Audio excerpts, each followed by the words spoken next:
യൂട്യൂബിൽ തൻ്റേതായ മികവ് തെളിയിച്ച യൂട്യൂബറാണ് പേളി മാണി.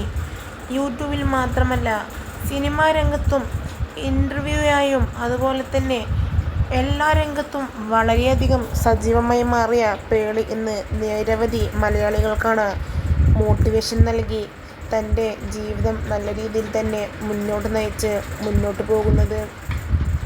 എന്തായാലും പേളി യൂട്യൂബ് ചാനലും തൻ്റെ ഭാവി പരിപാടികളും എല്ലാമായി പോകുമ്പോഴാണ് ഇപ്പോഴത്തെ ഏവരെയും ഞെട്ടിച്ചുകൊണ്ടുള്ള ഒരു വാർത്തയാണ് പുറത്തു വരുന്നത്. പേളി മാണി ഹോസ്പിറ്റലൈസ്ഡ് ആണ് എന്നുള്ള വാർത്ത കേട്ട് എല്ലാവരും ഒന്ന് ഞെട്ടിക്കാണും. ഇത് പേളി തന്നെയാണ് തൻ്റെ സമൂഹ മാധ്യമത്തിലൂടെ പങ്കുവച്ച് രംഗത്തെത്തിയതും. താൻ കയ്യിൽ നീഡിലെല്ലാം വെച്ചിട്ടുള്ള വീഡിയോ പങ്കുവെച്ച് പേളി തന്നെ രംഗത്തെത്തിയപ്പോൾ നിരവധി DMs ആണ് പേളിക്ക് ഇതിനെ തുടർന്നെത്തിയത്. എന്ത് പറ്റിയെന്ന് ചോദിച്ച്. എന്നാൽ കുറച്ച് ദിവസത്തെ റെസ്റ്റ് എടുത്താൽ താൻ ഓക്കെ ആവുമെന്ന് പേളി